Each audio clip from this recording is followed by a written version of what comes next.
Hey, it's Bill, and I am going to confuse you a little bit. This is episode 130 of Three Questions and a Song, even though it says the Pennsylvania Rock Show. Um, we had some technical difficulties. This is like take three, and it's going to work this time. With me this evening on Three Questions and a Song is Woody Bradshaw, and I'm going to throw him off by asking completely different questions again.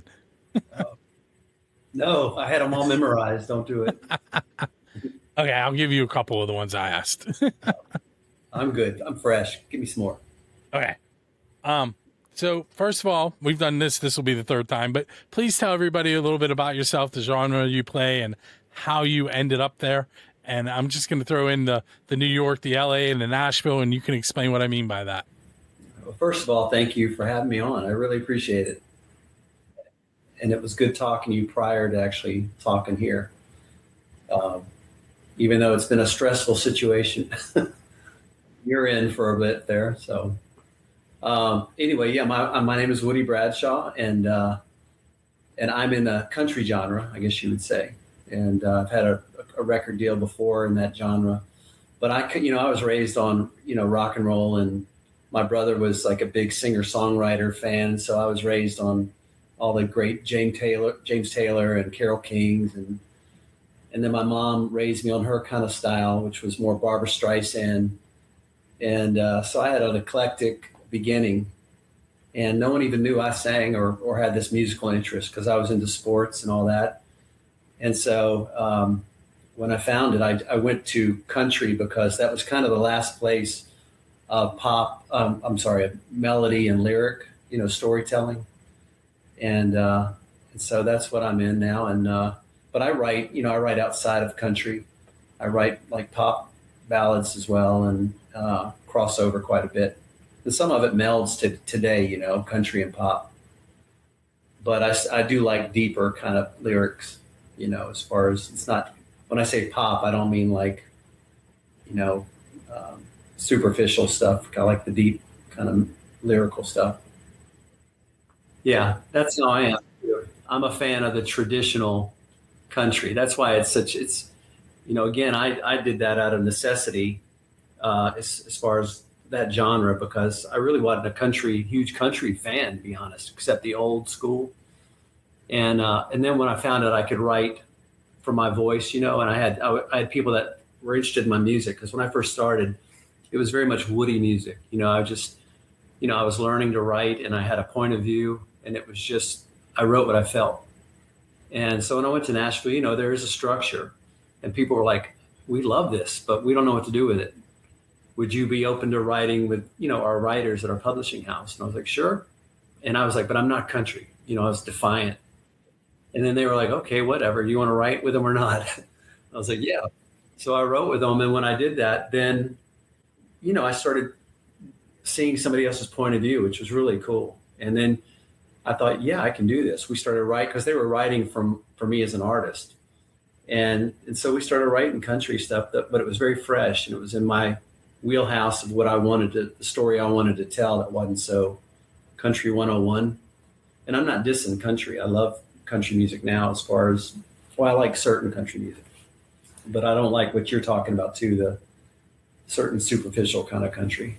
But yeah, I love pop music, and I love like lyrical, like a James Taylor song could have been pop, but it's lyrical. And Keith Urban, even, his older stuff did that too, like the ballads, especially like You'll Think of Me, So on the one sheet, which I don't have open right now, but it talks about you being on a tennis team. And Yeah, I told you I lived in Pennsylvania when I was young. When we weren't on air, we were talking. And I lived in Lancaster, Pennsylvania for 7 years. And that's where I got into sports, football. I was the quarterback. And, we were going to move back to Pensacola in my freshman year, which is a terrible time to move, by the way. And, and I was like king of the junior high, I was quarterback, and I was going to be the high school quarterback, it looked like. So when I came down here, I just thought, okay, I'll be the quarterback down there. No big deal. Well, they already had me down here, somebody else. So I just joined I quit football. I tried out, and I thought they don't get me. They don't, and I was new and I was a freshman too. So you're not even you're looked down on as a freshman. So I found tennis like my 11th grade. And so, yeah, I wasn't any good. I just made it by default, basically. So I was number 6 on the team, or number 8, and they needed 6 to play. But my best friend was number 1. And so that next summer before senior year, we played all summer together. And I had a tennis court right next to me. My friends had a tennis court that we just used all the time. So he and I played all summer, and the next year I was number 2. So, yeah, I was just waiting for that sport. And then I got mad at my dad for not introducing me to it when I was little. I was like, what were you thinking? I could have been a pro. And so anyway, yeah. And then I got a scholarship to a little school in Alabama close by in Pensacola. And yeah, it was just a great, and then my grades got better. I mean, I barely got a scholarship because of my grades. I had no interest because I didn't, I was not playing football. I didn't, I wasn't that popular in the first couple of years because I was a freshman. Nobody knew me. So yeah, by senior year, I was like, I got a scholarship. So I did really well in college, academically pretty well for me. And then I found theater in junior college, and then went to Florida State and got into theater. And the rest is history. I went to New York as an actor first. So I wasn't always a musician. That came later. No one in my family even knew that I had that in me. That was my brother's. My big brother was the Elton John of the family. He was played piano and could, great singer. So I just sang along with him. And then this thing was just kind of hidden in me, waiting to come out. So in New York, huh? Yeah, it was kind of pretty magical in New York. I went to Florida State and got in this BFA program, and then went to New York to see what it'd be like when I graduated the next year. And my parents had these friends who lived there, and they were big wigs. They knew all these, famous people, and they knew this big producer. I'm sorry, a manager, and he managed Al Pacino and Raquel Welch, and so I got a meeting with him, and he did the whole, oh my God, Rob Lowe, he did the, you got it, kid. And he actually took me on. He said, but his one advice, I said, well, I have another year at Florida State, so I'll be back here next year for good. He goes, well, do you want to teach acting? I said, no. I said, I want to act. He goes, well, the best schools are here. He said, you won't get a degree, but you'll get the best acting teachers in the world here. He said at Florida State, you can get a degree and you'll become an acting teacher. So anyway, that was all it took. And I didn't finish. I moved up, like 3 months later, and I got on a soap like immediately. And when I got on the soap, then I was fearless. So I went up for these auditions for commercials, feeling so great. I think that's what got me to commercials. I just didn't care. And I think that shows you're not desperate. And so I got a Carnation and a Downy within a week of each other. And so that was a grand year. The first, I thought it was always going to be that easy too. And then that manager didn't work out, but then I got Tom Cruise's manager, heard about me through this agent that I had. And then so I went with him, and they, saw big things with me, and he pulled me from that soap to go to LA to do, acting in film. And then the rest is history as far as finding my music there. That's when I kind of went inward and I started writing poetry and kind of, I was growing up, and I had all these thoughts. And then the poetry went into, I think I can write a song. And I saw Jimmy Webb, who is, he wrote for Glenn Campbell. And my mom loved him. She raised me on him. He was a writer, Jimmy Webb. He wasn't a singer, but he wrote Wichita Lineman. By the time I get to Phoenix, he wrote Up, Up and Away for the Fifth Dimension. And I saw him at the Hollywood Roosevelt Hotel, and it changed my life. I saw him and I was like, I can do that. It's like a song is 4 minutes long and it has an arc. I knew it from drama. I just knew how it worked, but I just had this fearlessness that I could feel that music was in me. I love New York. New York was such a, it's such a fishbowl, but it's so big, and it's so vast and scary. But I loved it. It was like you're at war. Every morning you woke up, you heard all these noises and sounds and, cabs honking. And so you wake up and it startles you. But I got like a thrill out of it because I thought it's war. You either win or you die. And so I went out with that kind of attitude. And that's where I found God of all places. I went to a church. Those people I told you that I went to visit who introduced me to the manager, they lived there. And so they asked me to go to church with them. And it was Norman Vincent Peale. He wrote, those famous books, The Power of Positive Thinking, which were very palatable for if you don't know anything about God. They're just like Reader Digest of good stories, and they sprinkle God in there. But it changed my life going there. At first, I didn't want to go, and then I couldn't get enough of it. So I got his books, and that was part of my, I think a part of my why I did so well right away. I was just like fearless, and I had all this belief, and I was just shiny. And so that's how I got all that success immediately. And then I went to LA, and all that went away. I got in my head, and I didn't like LA. It was so big, and it didn't feel like a city. It just felt like endless people, and it just never ended. And there wasn't much soul to me there. I mean, had beautiful things about it, but it just was not home for me. And I should have left earlier, but then this music thing came along, and that's when I knew that I needed to go to Nashville. First, it was closer to home, Pensacola, but also I thought I just was homesick, and I'd been to Nashville, and I thought that would be a cool spot. And plus, my music I knew was more would be more acceptable. Like, I'm a melody guy, I love lyrics, and that's what Nashville's all about. It's a lyric town and storytelling. So it was a good fit for me. So I told you I would ask some of the questions that I asked the first two times, but I'm going to start with one that I haven't asked. By the way, I need to preface, my stories were better the first time we did this. I've lost my mojo. No. Hopefully not. So this one, I want you to think about a time you were on stage that it went badly, and tell us about what happened. I already know the story. Yeah. And for you, it could be acting, it could be music. You have some options. Oh, okay. All right. Well, then how about one for both? Okay. When I was acting, I had this scene. I had these very sweaty hands. I have it's called hyperhidrosis. You can't see, but I mean, my hands sweat profusely when I drink coffee. They'll just drip down and so it's kind of gross. Sorry about that.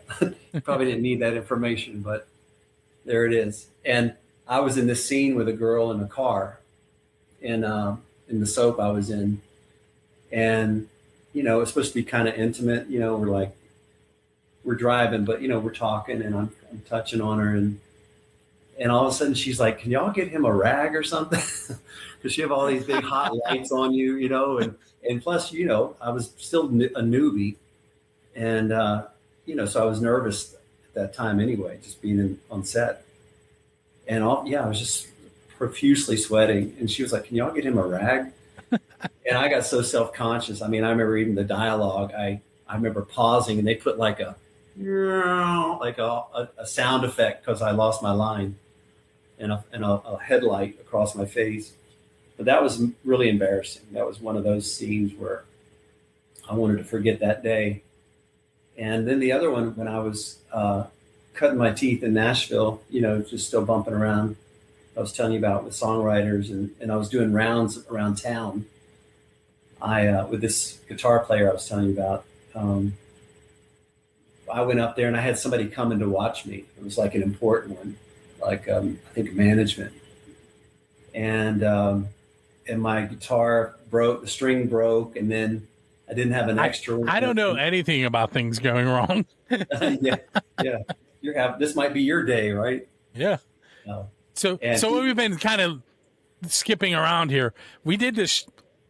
We started. It did like 3 minutes. Had to start over, and then we did 45 minutes, and it didn't record anything I said. So that's what we keep referring to.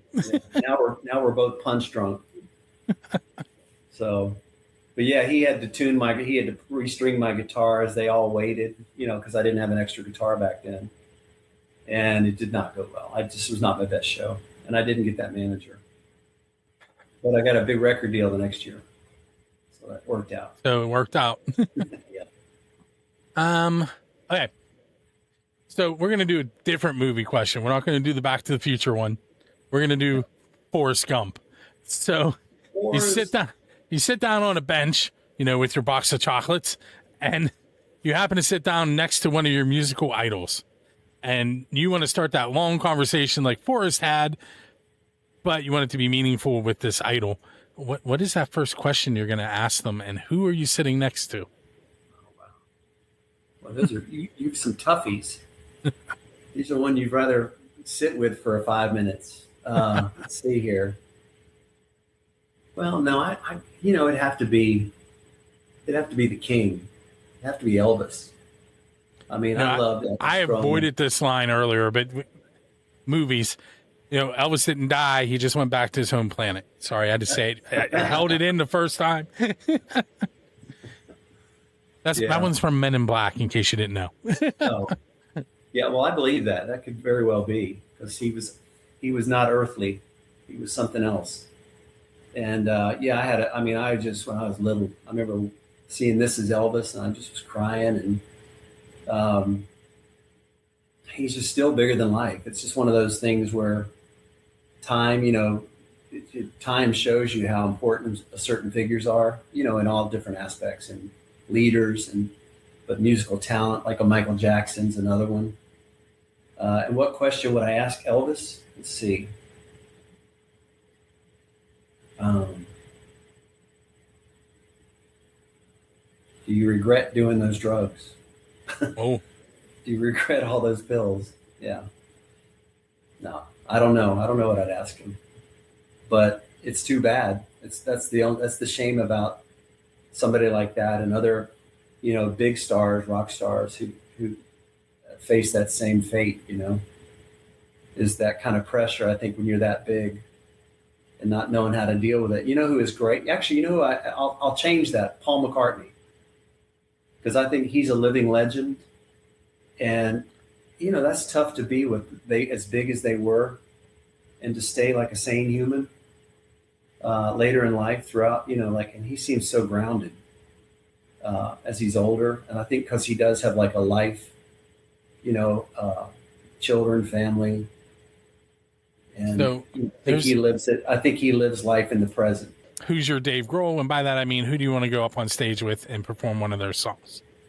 Train, Drops of Jupiter. And I love Pat Monahan. And I was saying, I love that song. That song really resonates with me. I don't know why. It has to do with his mom. That's, it's about his mother. It's not a love song. A lot of people always try to uncover that mystery, but it was about his mom who had cancer. And he woke up the night of her funeral, in the middle of the night, with that line, "Now that she's back in the atmosphere, drops of Jupiter in her hair." And I just love that song. And my mom and dad, when I started playing that, they both were like, "Play that at our funeral." I was like, "Don't be morbid about it. Just enjoy the song." So I started ending my show with that song. And I met Pat concert, like we got backstage. And I'd love to write with him. I'd love to open for those guys. If you're listening, he's a PA boy too. I think he's Pittsburgh guy. So maybe someone that watches the show will know him, and that connection can happen. I unfortunately don't. It's all right. Yeah, I'm open for business. And if that does happen, he should come on my show.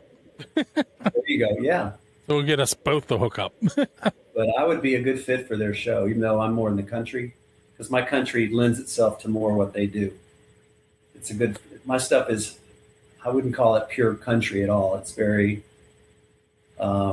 it's for people who don't think they like country as well as people who do. And that goes to my newest patriotic anthem I just wrote. It's very, it's in the country genre, and it's got all the arrangement in country, but it's a full on, just straight out like a anthem that I'd call pop as well as country. It crosses. And we're going to talk about that. But before we do that, I jumped the gun. I'm sorry. What in the last version of this episode, we did the DeLorean question where you got to go back in time. So you still have the DeLorean because I haven't taken it back from you yet. Thank you. If I want to get back in there. So where are we going? This question is, if you could pick anybody in history, any 4 people in history, with the caveat of one of them being a musician, and invite them to dinner and just have a conversation, who are you bringing to that dinner table?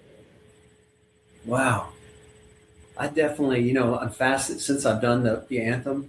I'm fascinated with a lot of great documentaries on Netflix right now. I've been watching those. I watched Washington. I loved it. And wasn't that great though? I thought it was so good. I'm trying to think. He's one you just know like a lot more about Lincoln because it's closer history plus of what he did for, stuff that's more. In Pennsylvania, he's Gettysburg Address. So slavery. Yeah. Right. But Washington is one you just know that he's our founding father, and but to find out who he was and the integrity, and they wanted to make him a king. He had no interest, and he didn't want to be a king. No, just wanted to be. He didn't even want to be president. No, he didn't. He just wanted to farm. And even King George said he's the most powerful man there is because he doesn't want to be president or king. He's got everybody. They just love him. And and that takes a lot. Just think how that power you had back then, and then to turn that down for the sake of the future of a country. So I loved it. And the actors in there, I love how documentaries now are they're not dependent on the different experts or the narrators. They really great actors in these things too. So Washington would be one. Muhammad Ali, he fascinates me like Elvis does. A whole different way, but just bigger than life. And again, the beginning of that kind of movement, to have that kind of gift, and then that kind of brazenness, and an incredible vocabulary, and to speak like that, so proud, and he had his flaws. we all do, but I thought he was amazing. He to me was huge. So he's another one. Kind of picked Elvis already, didn't I? I used him in another story, but maybe not Elvis. Let me think here. There's some. Oh, Chris Christopherson. He's one of my... An actor and a musician. Look at that. Yeah, I just killed 2 birds with one stone. No, as a musician, though, I just loved his writing. And as an actor, what a charisma he had as well. But I just loved, he was such a totally diverse kind of guy. He was a Rhodes Scholar, and I think he was a pilot. He was a war veteran.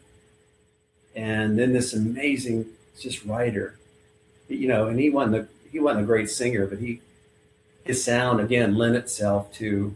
Well, he ended up in the Highwaymen with all of those profound country slash, and in one of my favorite movies of all time, Blade. Oh yeah, Blade. He was in that. Yep. I loved him in *Star Is Born*. I was fascinated with that, with he and Barbra Streisand.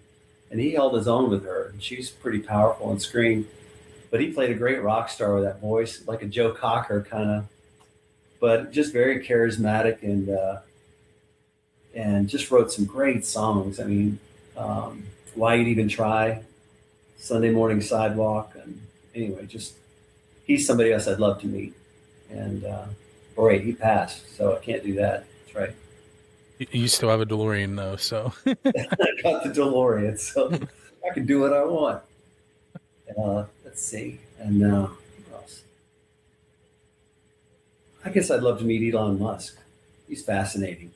But he's probably an alien, so. He I'm not might be sure. from the same planet as Elvis.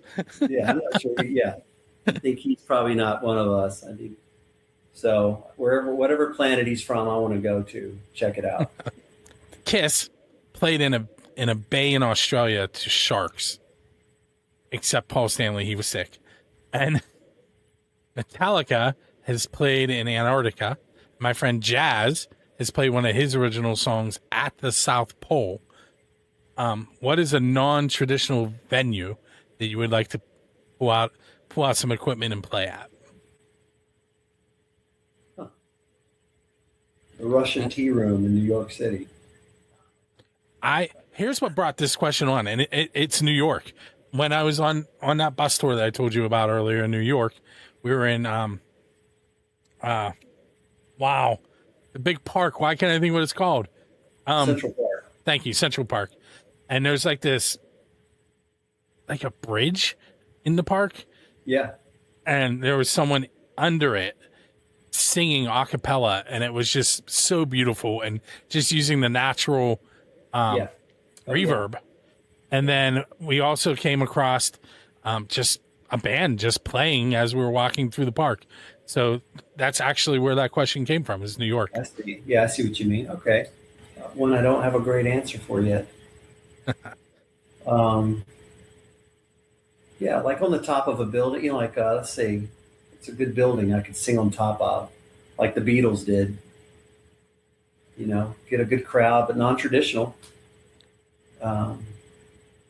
Some Van Halen did that in New York. Maybe I'll sing it on top of the White House. I don't know. I don't know if I can get on that dome. I think you might want to get permission first. Yeah, don't set out on my own adventure. Go through the authorities. I do want this song to get to Trump, though. I do. So one more, kind of along the same lines. This question I asked a band from Denton, Texas first. They were called Diesel Beast. They were a metal band, clearly. But the question is, if you could play anywhere in the world with and open for any musician in the history of the world, where would you want to play and with who? And while you're thinking, I'll just real quick. Their answer was they wanted to play at Stonehenge with Dio, which is pretty amazing answer.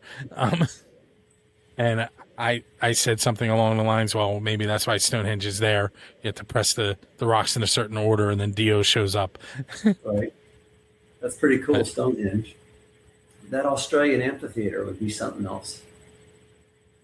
That strange looking one. I don't even know what it's called. And let's see, with who? Maybe I'll go down to Australia, and I'll open for Keith, and then no, I won't do that. You could bring AC/DC in.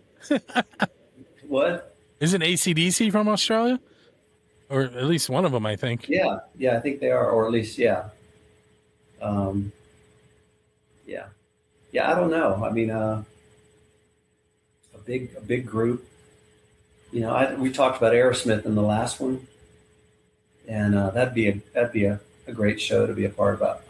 With Steven Tyler. Steven Tyler is another guy that, like, if you listen to his voice and you're looking at it objectively, he's not a great singer. But because he's not a great singer, it's great, if that makes sense. Like, It's so unique. Yeah.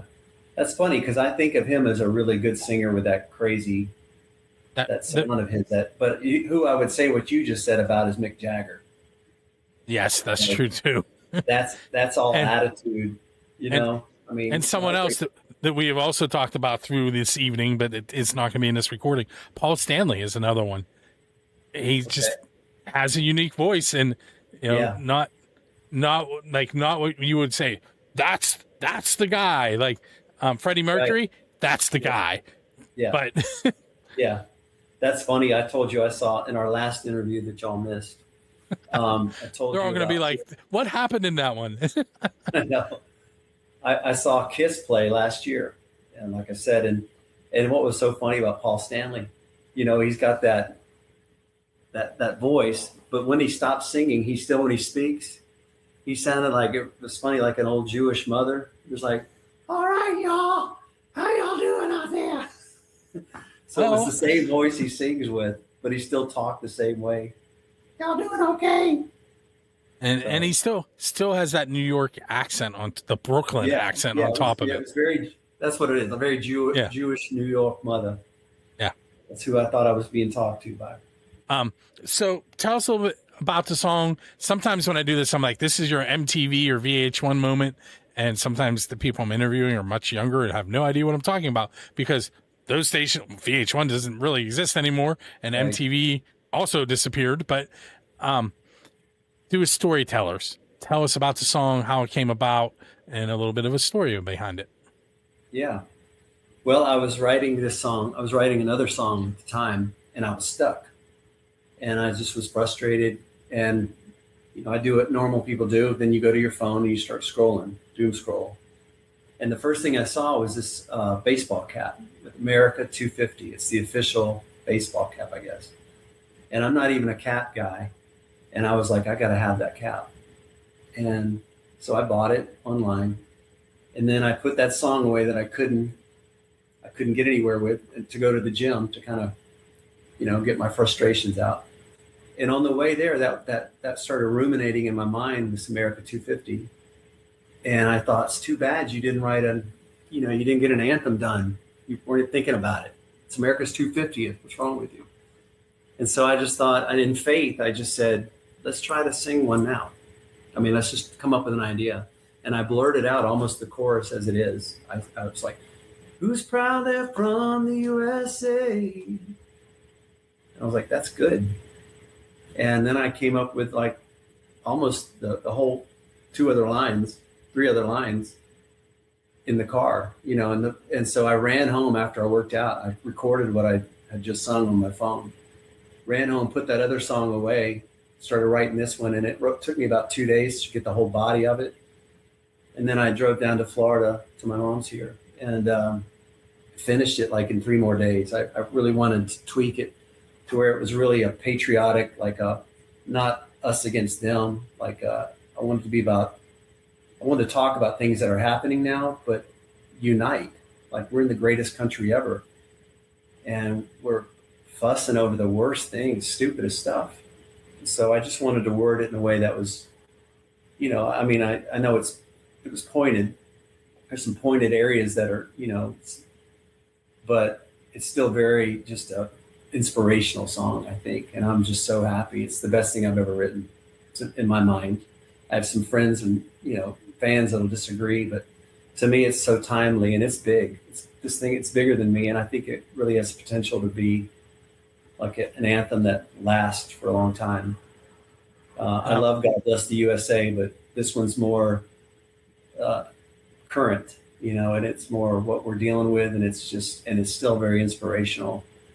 And musically, it's just production wise, it's just brilliant. My producer, Stefan. That's what I was going to ask you about when I said now there. Yeah. Yeah. Tell us a little bit about bringing him back into the fold. Yeah. So he's the one that when I started my first demos, when I first started writing in LA, we lost touch when I moved to Nashville.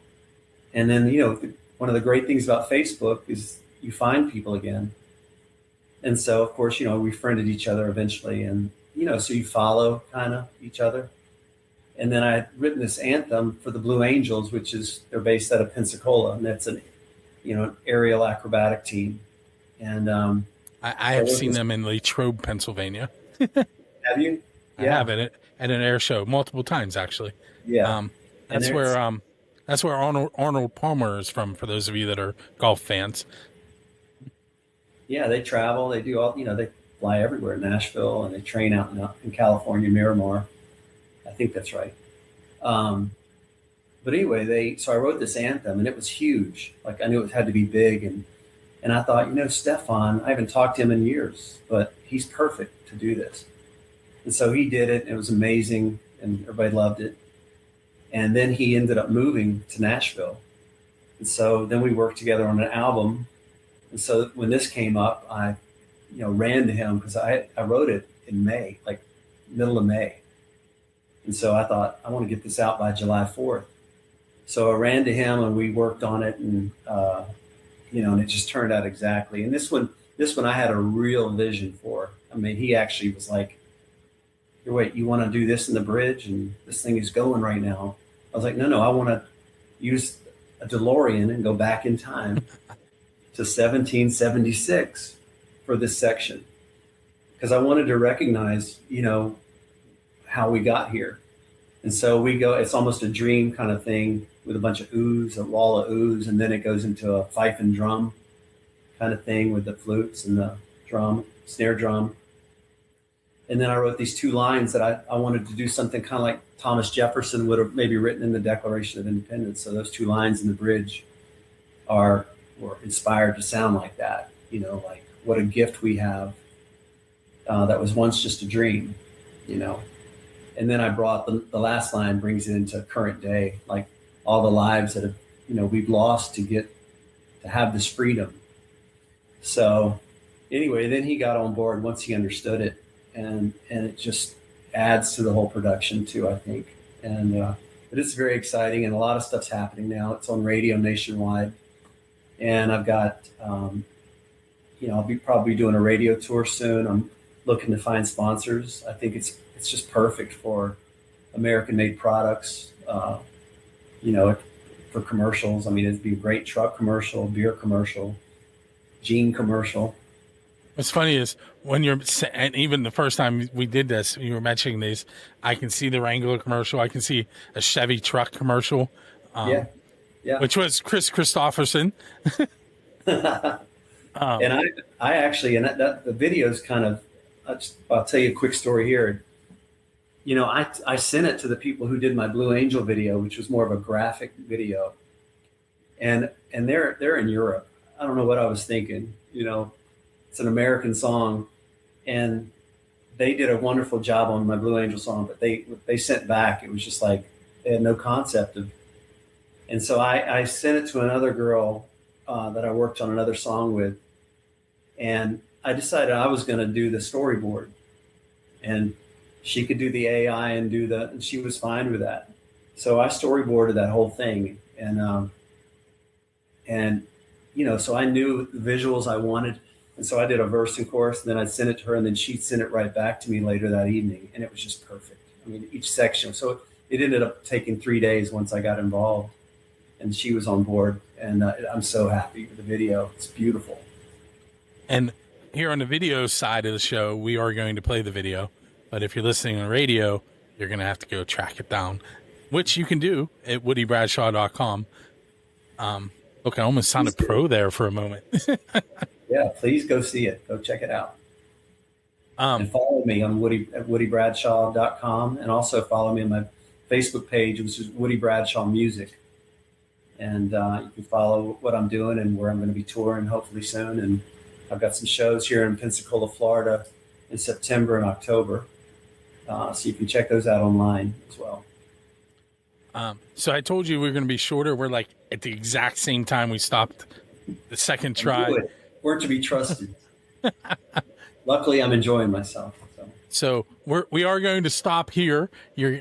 As long as my audio worked, you are going to hear this version, and here at the end, you're going to hear the track and check out the video. And once again, head to woodybradshaw.com, and then head to musicfrom412.com and buildascene.com for your music needs.